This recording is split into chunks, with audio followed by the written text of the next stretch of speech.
Evidentemente, tenemos cada vez nuevos biomarcadores y uno de los elementos que estamos pensando como opción son moléculas que no codifican, pero que sí son capaces de controlar la expresión de otros genes. En concreto, los microRNAs. Los microRNAs tienen un mecanismo de procesamiento desde su síntesis a nivel del núcleo hasta su capacidad de inhibir directamente determinadas secuencias de ARN mensajero por complementariedad con algunos ARN mensajeros, que permite que muchas de las distintas moléculas que hemos ido hablando seamos capaces de cambiar su trayecto y pasar a destruirlas antes de que lleguen a proteínas y, por tanto, cambiar la expresión de muchos genes. Ponme la siguiente.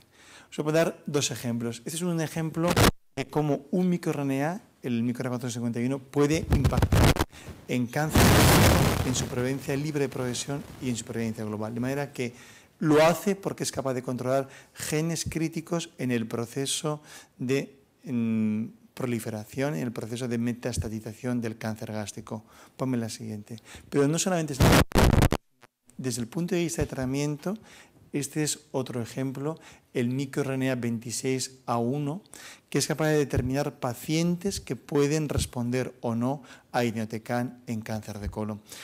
Todo esto es porque son moléculas capaces de cambiar la expresión de genes antes de que acaben en la proteína. Y esto nos lleva a poder considerar, a partir de un microRNA, todo un conjunto de genes responsables de este comportamiento. Y un segundo punto es que hay un concepto que está cambiando en lo que es la aproximación a la oncología.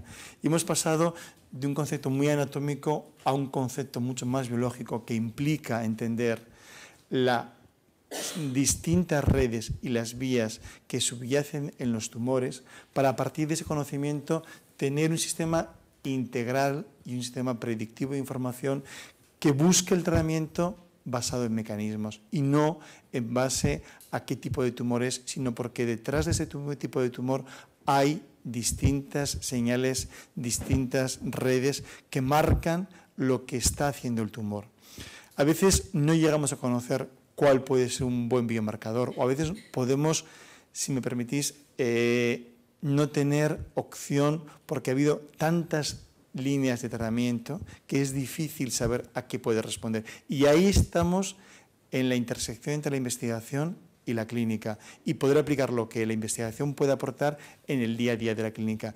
Y sí me gustaría compartir con vosotros lo que es cómo podemos evaluar la sensibilidad a un grupo de fármacos en casos reales de pacientes multitratados porque aproximamos esta parte de investigación. Es el modelo ex vivo, que es determinar esta sensibilidad a fármacos con tumores reales de pacientes. Bueno, quiero presentar los resultados del último penúltimo paciente que hemos biopsiado para un modelo ex vivo de sensibilidad a fármacos. Como recordatorio os haré pues una introducción a lo que es.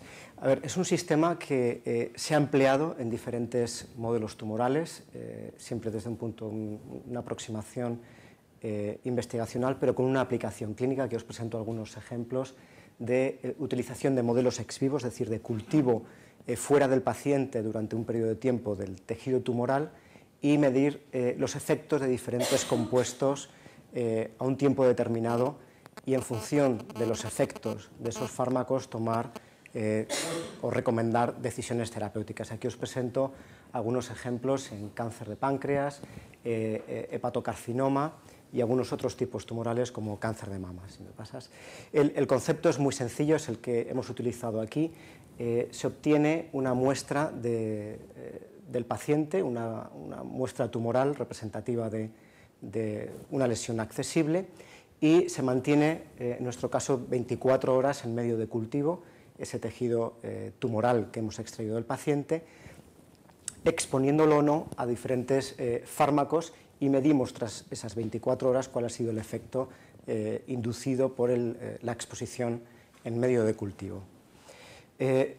Hace unos años nosotros, para un tipo de estudio investigacional, testamos la viabilidad de realizar un modelo ex vivo, en este caso en cáncer de mama, y tratábamos estos fragmentos de tumores de mama con doxorubicina, a la concentración que veis ahí arriba, durante 24 horas. Aquí podéis ver el aspecto de una pequeña muestra de un tumor de mama y en condiciones control y en condiciones de tratamiento con doxorubicina, en el cual de una forma o desde un punto de vista morfológico no hay una inducción de cambios aparentes.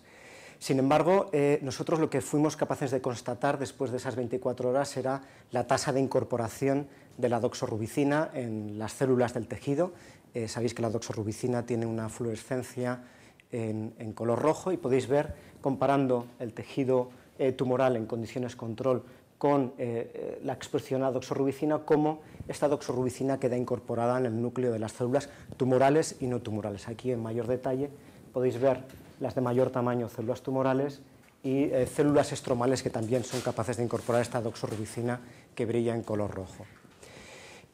Nosotros hemos dado un paso más allá y estamos ensayando este modelo ex vivo en algunos pacientes, y os presento el penúltimo caso. Es un paciente con metástasis hepáticas por un adenocarcinoma de colon. Es un paciente de 62 años, varón, Carras mutado, en el que se obtuvo de una de las lesiones hepáticas 2 cilindros por punción con control por TAC, representativas del tumor, y estas son las condiciones que ensayamos en este paciente ex vivo.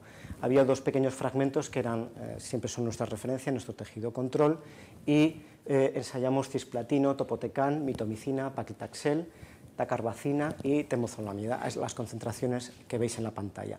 Y el objetivo es medir tasa de proliferación con el marcador Ki67, daño al DNA con expresión de P53, inducción de la expresión de P53, y apoptosis mediante la medición de la forma truncada de la caspasa 3.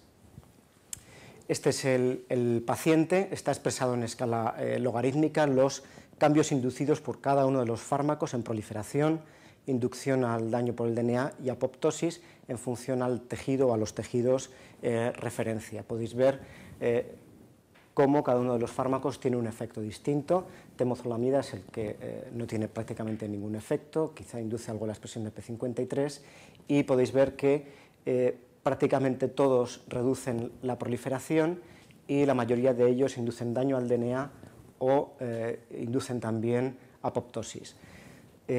Podríamos sugerir que quizá el mayor efecto que estamos viendo en este modelo ex vivo se obtiene con el tratamiento con mitomicina, en el que vemos una bajada de la proliferación y una inducción del daño al DNA y una inducción de la apoptosis mayor que con los otros tratamientos.